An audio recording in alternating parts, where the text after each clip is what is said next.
போராளி ஓய்வதில்லை. முத்தமிழ் அறிஞரின் 8ஆம் ஆண்டு நினைவிழா.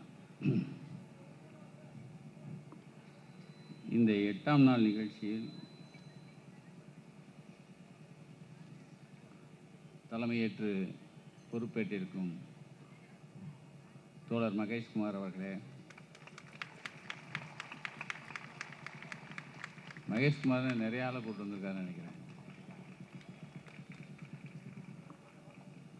மீண்டு வருவோம், மீண்டும் வருவோம். இது நான் சொல்ல, இன்னைக்கு சட்டமன்றத்தில் எங்கள் அண்ணன் சொன்னது. ஃபினிஷிங்கில் எல்லாம் பேசிட்டு ஃபினிஷிங்கில் மீண்டும் வருவோம், மீண்டும் வருவோம், மீண்டும் வருவோம்னாரு அண்ணன் சேகர்பாபு அவர்களே, தோழர் நாகராஜன் அவர்களே, அருமை நண்பர் சந்துரு அவர்களே, சரிதா மகேஷ்குமார் அவர்களே, அவங்களும் நிறைய ஆளை கூட்டு வந்திருக்காங்கன்னு நினைக்கிறேன். தேவ ஜகர் அவர்களே, அன்பு சகோதரி பிரியாராஜன் அவர்களே,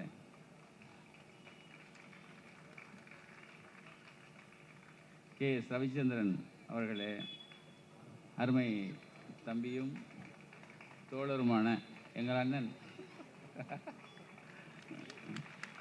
தமிழன் பிரசன் அவர்களே, சரியான நேரத்துக்கு என்ட்ரி ஆகியிருக்கிற முன்னாள் அமைச்சர் அன்பில் மகேஷ் பொய்யாமொழி அவர்களே, டாக்டர் பூர்ணிமா அவர்களே, எனக்கு முன்னால் பேசி அமர்ந்திருக்கும் எங்களின் முன்னத்தி ஏர்வாடி ராதாகிருஷ்ணன் அவர்களே, இந்த விழாவில் பெருவாரியாக அமர்ந்திருக்கும் சகோதர சகோதரிகளே, நண்பர்களே, தோழர்களே, முக்கியமாக நக்கீரன் வாசகர்களே, உங்கள் அனைவரையும் வணங்குகிறேன், வாழ்த்துகிறேன்.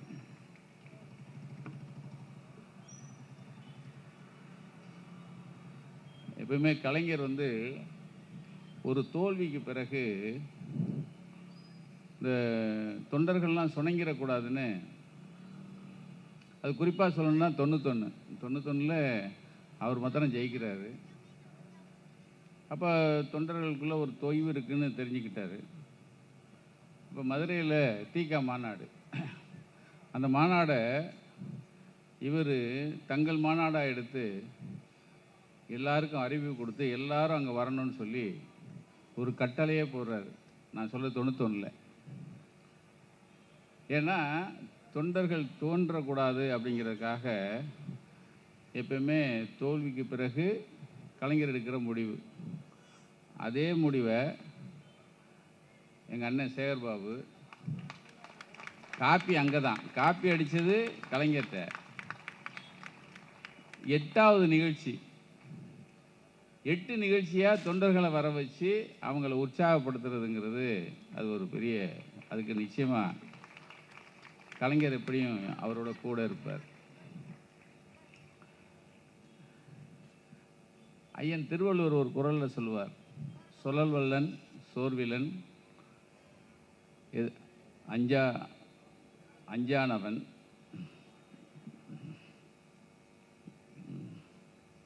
ஆமாம் வந்துடுறேன், அவசரத்துக்கு மறந்துடுவோம்.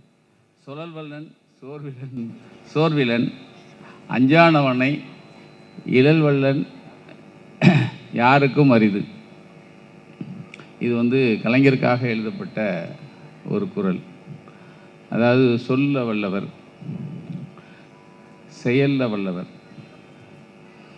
சோர்வு அறியாதவர், யாருக்கும் அஞ்சா நெஞ்சுடையவர், இவங்களை யாருமே தோல்வியடைய செய்ய முடியாதுன்னு அப்பயே வள்ளுவர் சொல்லியிருப்பார். 1937 அவருக்கு 13 வயசு கலைஞருக்கு. அந்த வயசில் செல்வச்சந்திரான்னு ஒரு புதினத்தை எழுதுகிறார். புதினம்னா ஒரு நாவல். 13 வயசில் ஒரு மனுஷன் எப்போ இருந்து சோர்வில்லாமல் உழைக்க ஆரம்பிச்சிருக்காருங்கிறதுக்காக இதை சொல்ல வரேன். அப்போ அவருடைய மொழி 13 வயசுல அவருடைய மொழி நடையை பாருங்கள். அவர் எழுதின கையெழுத்தோடு இருக்கிற பிரதி என்கிட்ட இருக்குது. ஒரிஜினல் இல்லை, காப்பி. ஒரிஜினல் அங்கே இருக்குது. அன்புடையர், தற்காலிக திராவிட நாடு ஜாதி என்ற வலையில் சிக்கி திராவிடரது கலை நாகரிகம் எல்லாவற்றையும் சிற்சில மூட நம்பிக்கைகளால் இழந்து தத்தளித்து கொண்டிருக்கிறது. நல்லா பார்த்துங்க. இந்நிலையில் திராவிட நாட்டு மொழிகளாம் தமிழ், தெலுங்கு, மலையாளம், கன்னடம், துளுவம் என்பவற்றில் தலை சிறந்ததான தமிழை குலைக்க தற்காலத்தில் நடைபெறும் சூழ்ச்சிகள் பற்பல திராவிடர் விழித்து கொள்ளும் காலம் நெருங்கிவிட்டது. இப்போ யோசித்தாலும் அது சரியாக இருக்கும். 37 எழுதுனது, கலைஞர் எழுதுனது, இப்பையும் அது அதை நீங்கள் அப்படியே திரும்பி பார்த்தீங்கன்னா அது சரியாக இருக்கும். பெரும்பாலான திராவிடர் வீறு கொண்டெழுந்து விட்டனர். நாட்டை காப்பாற்றவும் கலை நாகரிகத்தை காக்கவும் கச்சை கட்டி விட்டனர். தற்கால திராவிட நாட்டின் திலகம் ஈரோட்டு ராமன் என்ற இணையற்ற தளபதியின் கீழ் திராவிடர் அணிவகுத்து நின்று ஆர்ப்பரிக்கின்றனர். இக்காலமும் இங்கனம் இருக்க முற்காலம் திராவிட நாடு எங்கனம் இருந்தது என்பதை அறிவோம். அதுக்கடுத்து கொஞ்சம் எழுதுகிறார். 13 வயசில் அவருடைய மொழி தமிழுக்கானது, அந்த உணர்வு அப்படி ஆரம்பித்தவர் கிட்டத்தட்ட 80 ஆண்டு காலம் தமிழுக்காகவே அவர் உழைச்சி நமக்காகவே வாழ்ந்தவர். ஏன்னா 8 கோடி பேருக்கும் ஒருத்தர் 4 மணி நேரம் உறங்கி நமக்காகவே உழைச்ச ஒருவருக்கு நினைவு நாளை இவ்வளவு சிறப்பாக கொண்டாடுற எங்கள் சேர்பாவண்ணனுக்கு தலைவணக்கம். கலைஞர் இது 13 வயசு. அப்போ அவர் உயர்நிலை பள்ளியில் படிக்கிறார். உயர்நிலை படிக்கும்போது அப்போ ஆண்டு விழா வருது. அந்த பள்ளியில் ஆண்டு விழாவில் அப்போ பேராசிரியர் அன்பழகனாரையும் நம்ம நாவலர் நெடுஞ்செழியனையும் கொண்டு வந்து அவர் படிக்கிற பள்ளியில் கூட்டம் நடத்துறதுக்காக கலைஞர் ஏற்பாடு பண்ணுறாரு. இப்போ அவர் பள்ளியில் படிக்கும்போது இவங்க கட்சியில் பெரிய ஆளாக இருக்காங்க. அப்போ அதுக்கு நிகழ்ச்சி நடத்தணும்னா ஃபண்டு வேணும்ல. கலைஞருடைய சாமர்த்தியத்தை சொல்கிறதுக்காக சொல்ல வரேன். அவர் என்ன பண்ணிட்டாரு, அவரும் அவருடைய நண்பர் நன்னனும் சேர்ந்து இந்த நிகழ்ச்சிக்கு நன்கொடை வாங்கிறதுக்காக அந்த ஊர் பெருந்தனக்காரர்கள் 2 பேர் இருக்காங்க, அண்ணன் தம்பி. ரங்கநாதன் ஒருத்தர், ராமானுஜர்னு ஒருத்தர், 2 பேர் அண்ணன் தம்பி. இந்த 2 பேர்ட்டையும் போய் நிகழ்ச்சிக்கு அப்போல்லாம் 5 ரூபாங்கிறது பெருசு, 10 ரூபாங்கிறது பெருசு. நிகழ்ச்சி நடத்துறதுக்காக 2 பேரும் போய் பொருளுதவி கேட்குறாங்க. அப்போ முதல்ல ராமானுஜர்கிட்ட போகிறாங்க. ராமானுஜர் எல்லா நிகழ்ச்சிகளுக்கும் பணம் தருவாராம். இது திருவாரூரில். அப்போ திருவாரூர்கார்ட்ட இவங்க 2 பேரும் போய், நாங்கள் இந்த மாதிரி பள்ளியில் நிகழ்ச்சி நடத்த போகிறோம், அன்பழகனாரும் நாவலரும் வரப்போகிறாங்க, எங்களுக்கு நிகழ்ச்சிக்கு பண உதவி செய்யணும்னு கேட்டப்போ அப்புறம் நோட்டை நீட்டியிருக்காங்க. அவர் ராமானுஜர் அவர் பேனாவை எடுக்க போகும்போது கலைஞர் தான் கையில் இருந்த பேனாவை கொடுத்து இதில் எழுதுங்கன்னாராம். அப்போ தென்னன் ஆச்சரியமாக பார்த்துருக்காரு. அந்த நோட்டில் 5 ரூபாய் நன்கொடை அப்படின்னு எழுதியிருக்கார். யார்? ராமானுஜர். வெளியே வராங்க. வெளியே வரும்போது தென்னன் கேட்குறாரு, அவர் பேனா எடுக்கிறதுக்கு முன்னாடி ஏன் ஓம் பேனாவை எடுத்து நீட்டின அப்படின்னு. இரு நான் சொல்கிறேன் அப்படின்னாராம். வெளியே வந்துட்டாங்க. வெளியே வந்தோடனே அடுத்த தெருவுலேயே அவங்க சகோதரோடைய வீடு, ரங்கநாதரோட வீடு, அவங்க வீட்டுக்கு போகிறாங்க. அவங்க வீட்டுக்கு போன உடனே இதே நிகழ்ச்சியை சொல்லிவிட்டு அண்ணன் வீட்டுக்கு போனோம், அவர் எழுதியிருக்கிறாரு. ஏன்னா இவர் வர்றதுக்குள்ளே அந்த 5க்கு பக்கத்தில் இவர் பேனா வச்சு 1 போட்டாராம். அதாவது 5 ரூபாய் எழுதின ராமானுஜர் ரங்கநாதர் வீட்டுக்கு வர்றதுக்கு முன்னாடியே அந்த 5க்கு பக்கத்தில் 1 போட்டிருக்காரு, 15. இப்போ இதை பார்த்த ரங்கநாதர், ஓ அவன் 15 ரூபா எழுதியிருக்கானா, நான் அவனுக்கு மேலே எழுதுறேன்னு 25 ரூபா எழுதினாராம். வெளியே வந்தோன்னே சொன்னாராம், நான் ஏன் என் பேனா வச்சு எழுத சொன்னேன்னு தெரியுதா இப்போது? ஏன்னா இந்த பேனானா மை மாறாமல் இருக்கும், 1 போடுறது ஈஸி. அதனால தான் இப்போ தம்பி எவ்வளோ எழுதுகிறாரோ அதை விட அண்ணன் கூட எழுதுவார்னு எனக்கு தெரியும். இப்போ நமக்கு லாபம் வந்து பார்த்தேன்னா எவ்வளோ, 25 ரூபாவில் 5 ரூபா போக 20 ரூபா நமக்கு லாபம். சாதுரியம் எந்த வயசு, 13, 15, 16 வயசில் இந்த சாதுரியம் இருக்குது பாருங்கள். அந்த சாதுரியத்தை இந்தியாவில் எந்த தலைவனாலும் பண்ண முடியாத ஒரு சாதுரியம். நீங்கள் நல்லா பாருங்கள், ஒரு இந்தியாவில் ஆண்ட முதல்வர்களில் அவர் முதல்வராக இருக்கும்போது ஒரு முதல்வர், ஒரு தலைவர், ஒரு நிர்வாகி, ஒரு கவிஞர், ஒரு திரைப்பட கதாசிரியர், ஒரு பத்திரிகையாளர், ஒரு எழுத்தாளர், ஒரு நல்ல குடும்பஸ்தன், இத்தனையும் ஒன்று சேர்ந்த இந்தியாவில் இருந்த ஒரே தலைவன் வந்து கலைஞரை தவிர வேறு யாரும் இல்லை. நீங்கள் எல்லாரும் கூட்டி கழித்து பார்க்குறாங்க. இதுக்கு இணையாக கலைஞருக்கு இணையாக யாராவது இருப்பாங்களா? கவிஞர் வாஜ்பாய் கவிதை எழுதுவார், ஆனால் திரைப்படத்துக்கு அவர் கதாசிரியராக இருந்ததில்லை. நிர்வாகியாக இருந்திருக்காங்க, முதல்வராக இருந்திருக்காங்க. ஆனால் இதை மீறி பத்திரிகையாளனா, எழுத்தாளனா, இத்தனை தகுதிகளை வச்சுட்டு கடைசி கண்மூடும் வரை நமக்கு வந்து நம்மளை நல்ல வழியில் எடுத்துகிட்டு போன ஒரு மகா தலைவனுக்கு தான் இன்றைக்கி நினைவு நாள் கொண்டாட்டம்.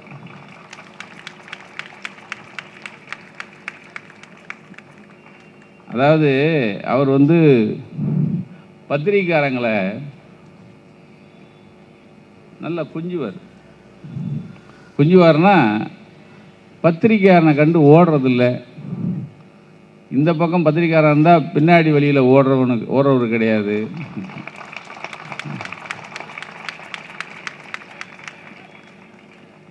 அவர்கிட்ட ஒரு கேள்வி,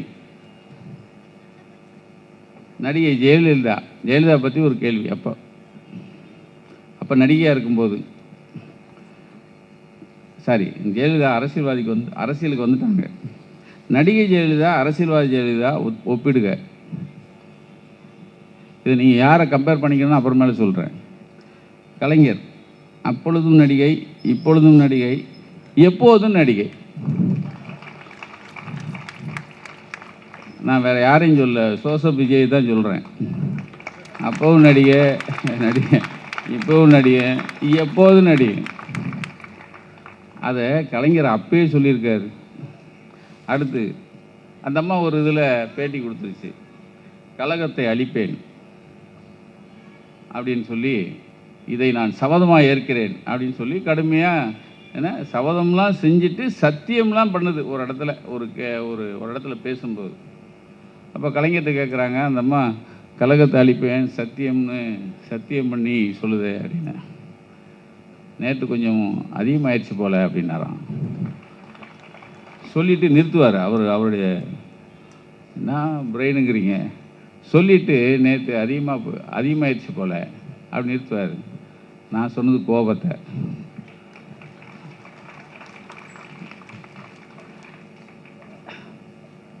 வரும் தேர்தலில் அதிமுக அதிக இடங்கள் கிடைக்கும்னு பத்திரிகை கணிப்பு வந்திருக்கிறது. ஒரு இந்தியா டுடேன்னு ஒரு பத்திரிகை.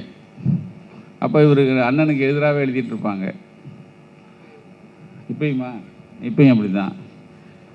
அப்போ அவர்கிட்ட கேட்குறாங்க, இந்தியா டுடே பத்திரிகை வந்து அடுத்து அதிமுக வரும்னு அவங்க சர்வேலாம் போட்டிருக்காங்களே அப்படிம்பாரு. அவர் எப்பயுமே மண்டைக்குள்ளே ஏற்றிட்டு சொல்கிறதுக்கு ஒரு டைம் மாத்திரம் அப்படிம்பாரு.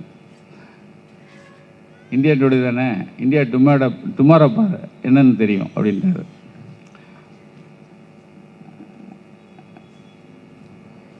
காந்தியும் கோட்சேவும் இப்போது இந்தியாவில் இருந்தால் என்னவாக இருப்பார்கள் கேட்குறாங்க கேள்வி. காந்தியடிகளே கோட்சேவை கூப்பிட்டு தன்னை சுட்டுக்கொள்ளுன்னு சொல்லியிருப்பாரியா அப்படின்னாரு. உங்களிடம் இருக்கும் விட முடியாத கெட்ட பழக்கம் எது? கலைஞர். வினாக்களுக்கு விடையளிப்பது. எந்த கேள்வினாலும் விடையளிக்கிற ஒரே மகத்தான தலைவன் வந்து கலைஞர் மாத்திரம்தான். எந்த கேள்வி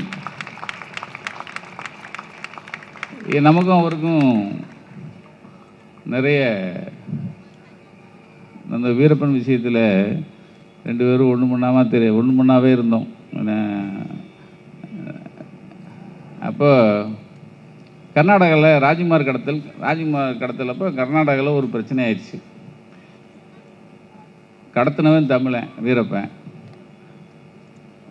அங்கே தூதுவனா போகிறவனும் தமிழன் நான், இதை ஏற்பாடு பண்ணவனும் தமிழன். யார்? கலைஞரை. நம்ம யாருமே இல்லையே கர்நாடகத்தில்.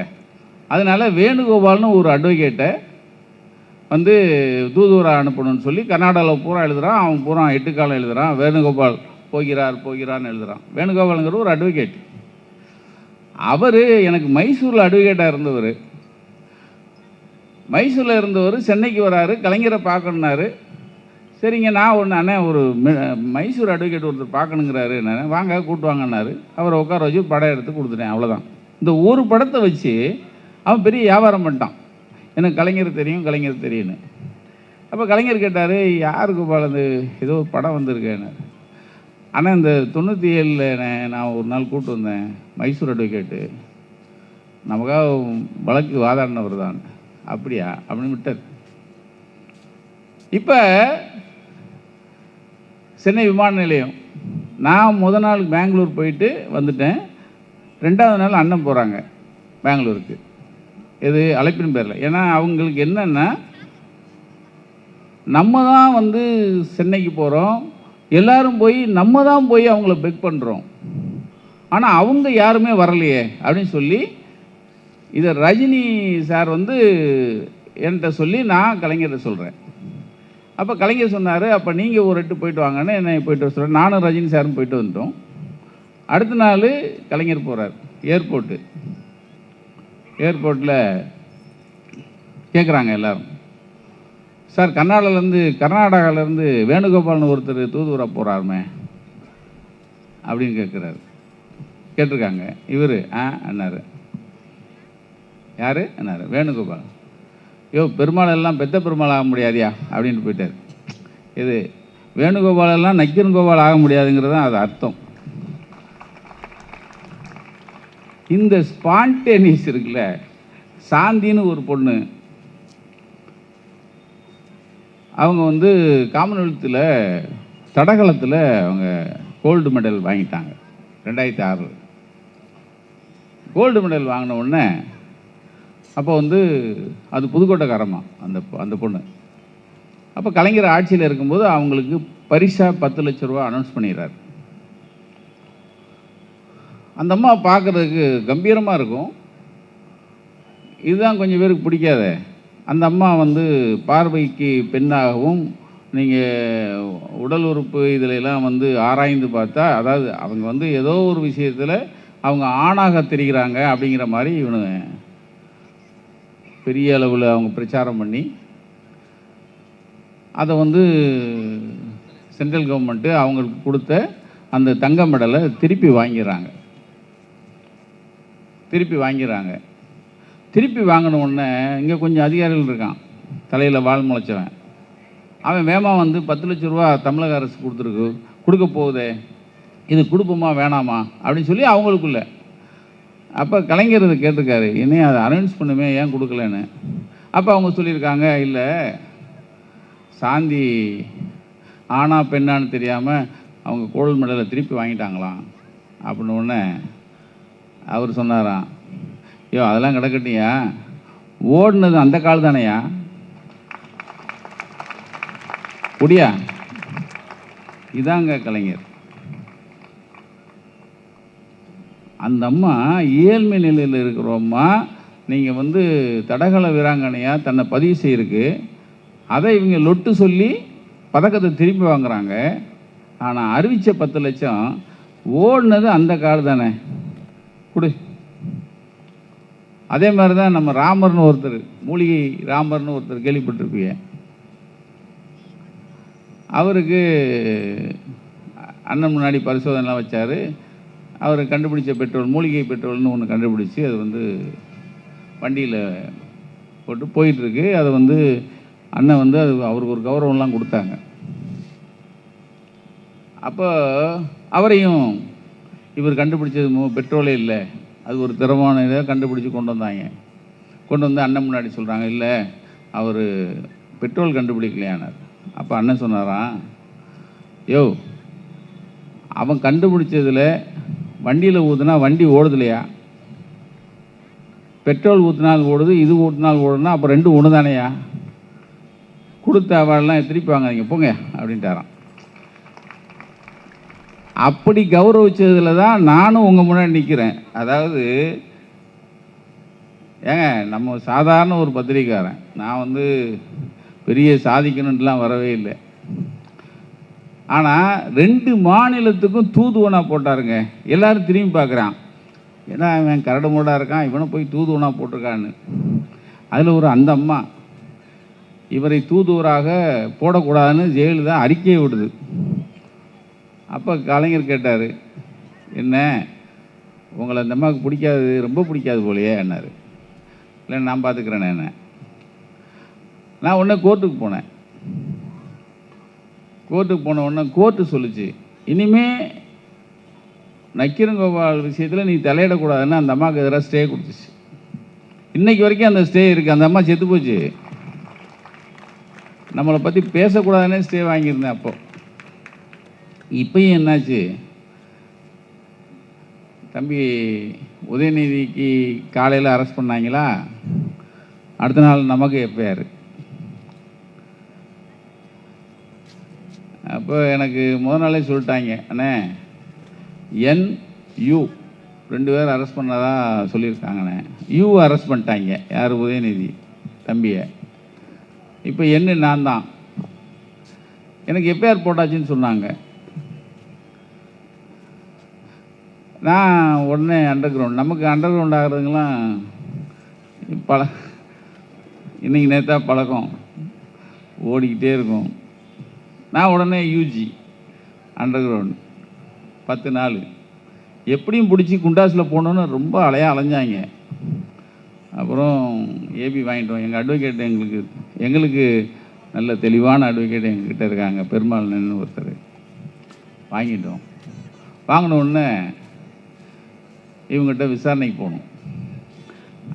விசாரணையில் கேள்வி என்ன தெரியுமா, ஜனநாயகன் படத்தை எப்படி வந்து நீங்கள் ஜனநாயகன் படத்துக்கு தான் கரூர் கூடத்தை பயன்படுத்தினான்னு எப்படி சொன்னேன்? அது நம்மளால தான் ஜனநாயகம் படம் தோற்று போச்சுன்னு அவங்க நினைக்கிறாங்க. ஏதே மூதேவி, நீ எடுத்த படம் நல்லா இல்லாமல் ஓடலை, நான் ஏதோ பேசுனதுனால தான் ஜனநாயகம் படம் ஓடலைன்னு அவங்க நினச்சிட்ருக்காங்க.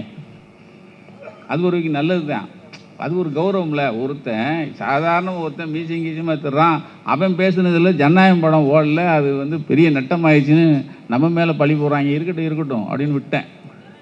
ஆனால் டெய்லி 50 கேள்வி 100 கேள்வி, நேற்று வரைக்கும் கேள்வி, இன்னமும் விசாரணைக்கு போயிட்டு தான் இருக்கேன். விசாரணைக்கு போகிறோம். இன்றைக்கி கேட்ட கேள்வியில் இருந்து பதில் சொன்னதுலேருந்து நாளைக்கு 9 கேட்பாங்க. எப்படியாவது மாட்டுவானான்னு. அது கண்டிஷனு, பெயிலு, ரிலாக்ஸு இதெல்லாம் முடிஞ்சு போகுதுன்னு வச்சுங்க. வாழ்க்கையில் அதான் சிவபானன் சொன்னார், அண்ணா ஜனநாயகம் படம் என்னால் தான் போச்சுனார். ஜனநாயகமே இல்லை, அப்புறம் என்ன ஜனநாயகம் படம் அப்படின்னாரு. அது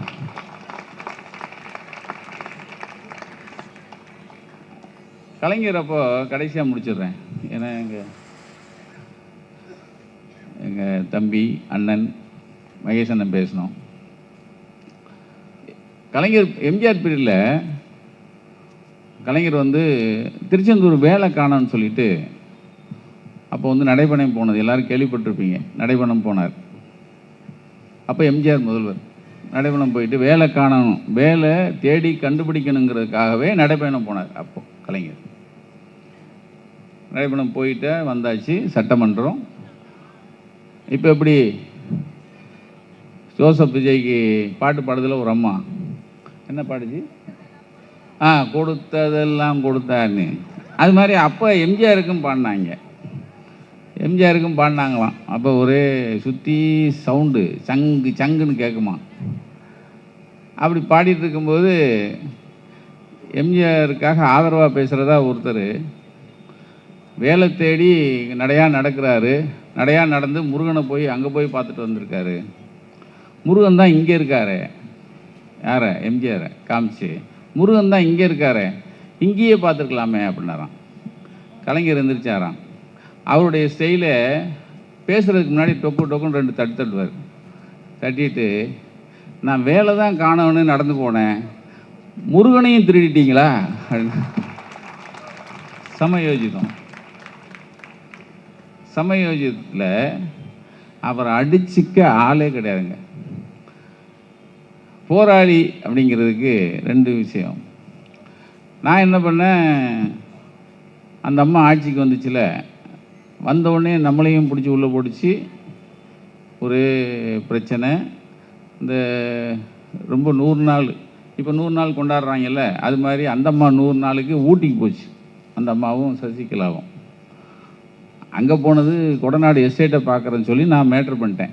அதோ பாருக்கா அந்த எஸ்டேட் தான். அதுக்கு நம்ம மேலே அன்பாக ஒரு 3 வழக்கு போட்டாங்க, அரசு ஆவணத்தை திருடிய குற்றம்னு. நான் தலைமறைவு போகிறோம். அப்புறம் 20 நாள் ஆச்சு, 30 நாள் ஆச்சு, மறுபடியும் வரோம். கண்டிஷன் பெயில்ல. அவர் டிஐஜியே இருப்பார். சார், இந்த போட்டோ எங்கே சார் எடுத்தீங்க? ஒரு படம் போட்டுவிட்டோம். நான் சொன்னேன், ஒன்றும் இல்லைங்க, அவங்க வீட்டில் தாங்க எடுத்தேன். என்ன ஜெயலலிதா அம்மா வீட்டில் தான் எடுத்தது. அவன் நம்பவே மாட்டேங்கிறான். ஐயோ, அங்கே தான் ஏன் எடுத்தேன் அப்படின்னேன். இப்போ அதுக்கப்புறமா எனக்கு கடுமையான சோதனை. இதை கண்டித்து என்ன பண்ணோம், இங்கே ஒரு ஹிட்லர்னு ஜெயலலிதாவுக்கு ஹிட்லர் படம் போட்டு, ஹிட்லராக படம் போட்டு ஒரு அட்டைப்படம் பண்ணேன். அதுக்கு ஊர் பூரா புத்தகத்தை எரிச்சாங்க, ஏஜெண்ட் அடித்தாங்க, லைன் பாய் அடித்தாங்க, நம்ம ரிப்போர்ட்டர் அடி. எங்கே பார்த்தாலும் நக்கீரன் பார்த்த இடத்துல எரிச்சிருவாங்க. அப்படி வந்த உடனே நான் உடனே கலைஞர் வாங்கலைன்னாரு. என்ன ஹிட்லர்னாரு? ஏன்னா நீங்கள் போட்டது தானே என்ன. நான் என்னென்னா, இந்திரா காந்தி மிஷா பீரியடில் இந்திரா காந்தியை அப்போ முரசொலியில் பார்த்தீங்கன்னா ஹிட்லரை போட்டிருப்பார். அவர் தான், அவருடைய ஐடியாவில் செல்லம்னு ஒரு ஆர்டிஸ்ட் வரைஞ்சிருப்பாங்க. அதையும் அந்த கார்ட்டூனில் செல்லம் ஆர்டிஸ்ட்டை போய் கேட்குறேன், இது எப்படி போட்டிங்க அப்படின்னு. கலைஞர் தான் ஐடியா கொடுத்தாரு, இந்திராவை ஹிட்லர் ஆக்குங்கன்னாரு. அவர் தான். நான் கொண்டு போய் கொடுத்தேன். அப்பையும் அவர் கரெக்ஷன் சொல்கிறாரு. கையில் அந்த ஹிட்லர் நம்ம போட்டிருக்கிற கையில் ஒரு பேண்ட் இருக்கும், அந்த ஸ்வஸ்திக் பேண்டு. அந்த பேண்டை போட்டு கொண்டு வாங்கன்னு என்கிட்ட மறுபடியும் சொல்லி கரெக்ஷன் கொடுத்தாரு. அவர் 6 படம் இருக்கும். அதை வச்சு தான் நான் இந்த மாவை ஹிட்லர் போட்டேன். அது கொண்டே பிடிச்சி நம்மளை.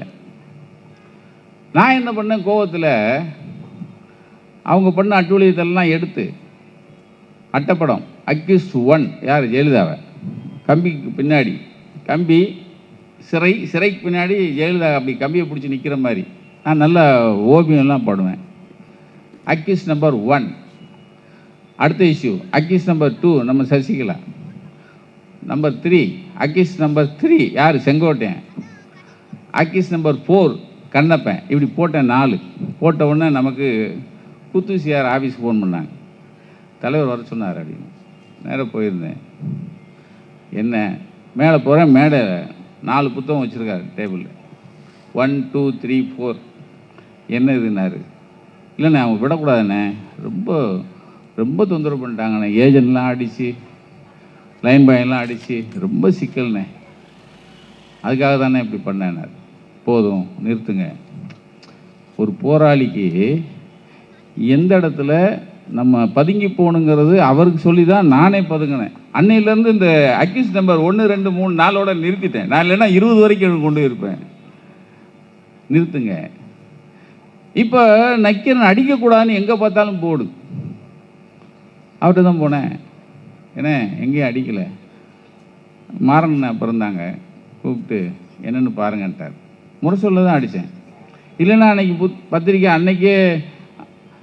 எங்கேயோ போயிருக்கோம், நானும் எங்கேயோ ஊரோடு போயிருந்திருப்பேன். அன்னைக்கு அவர் இடம் கொடுக்கலன்னா நக்கீரன் தொடர்ந்து வந்திருக்காது. ஆக போராளியாக இருப்பது மட்டும் இல்லை, அவர் போட்ட பாதையில் நம்ம போராடிட்டு இருக்கிறதுக்கு நமக்கு நியாயமாக இருந்ததுன்னா அவங்களுக்கு உறுதுணையாக இருக்கிறதும் கலைஞரை தவிர வேறு யாருமே இல்லை.